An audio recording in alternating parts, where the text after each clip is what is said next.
On ne pourra plus simplement faire travailler un enfant sur YouTube sans respecter un certain nombre de règles qu'on doit respecter, observer lorsqu'on fait travailler un enfant dans un film ou dans une comédie musicale.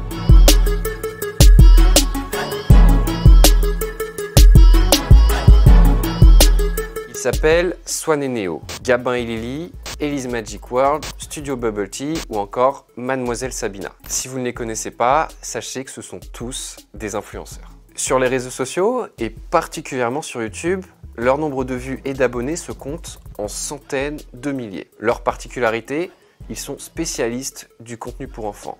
Le problème, c'est qu'ils sont mineurs. En France, les influenceurs sont seulement 4% à avoir moins de 18 ans, mais ils peuvent gagner énormément, jusqu'à 150 000 € par mois. Le rythme de publication est lui de 2 à 3 vidéos par semaine. Cette activité, qui peut générer énormément de revenus, pose la question du travail et du bien-être des enfants. Je suis allé comptabiliser les vidéos il y a encore quelques jours. Je peux vous dire que le rythme n'a pas tellement baissé. Évidemment, les enfants ne vont pas dire non, non, ce qu'on fait est nul, puisque ils récoltent je pense, des revenus substantiels qui leur permettent d'accéder à peu près à tous leurs rêves. Et donc, évidemment, pour les enfants, c'est le bonheur.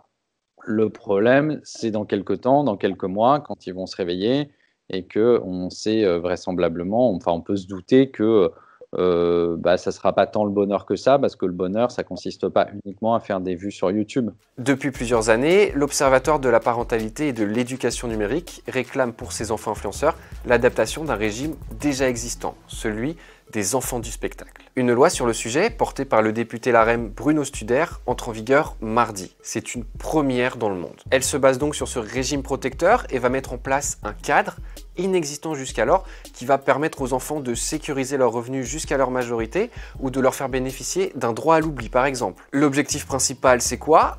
Éviter qu'un jeune youtubeur ne connaisse le même sort que Jordi, ex-enfant star des années 90, dont le cas avait alerté sur la protection des intérêts financiers et sur l'équilibre psychologique. On ne pourra plus simplement faire travailler un enfant sur YouTube sans respecter un certain nombre de règles qu'on doit respecter, observer. L'argent qui aura été gagné par les enfants youtubeurs, que ce soit par la monétisation des vidéos ou par le placement de produits, eh bien cet argent sera là aussi sanctuarisé sur un compte en banque à la Caisse des dépôts et des consignations jusqu'à l'émancipation de l'enfant. Il y a une disposition à laquelle je suis très attaché par ailleurs, qui est le renforcement du droit à l'oubli, c'est-à-dire que l'enfant, même mineur, pourra demander à ce que une vidéo où il apparaît, qui aurait été postée par ses propres parents, puisse être supprimée à sa demande.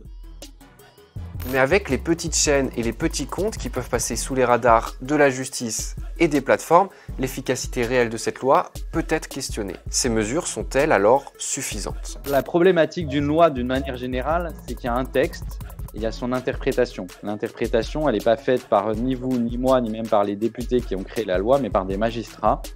Et donc, il faudra voir, au cas par cas, si cette loi est en effet efficace, répond aux problématiques. Il va falloir faire attention à l'application. Ça, c'est la deuxième casquette du législateur. Sur ce sujet-là, je serai particulièrement vigilant à la façon dont le pouvoir exécutif, via son bras armé qu'est l'administration, fera en sorte de faire appliquer et respecter la loi.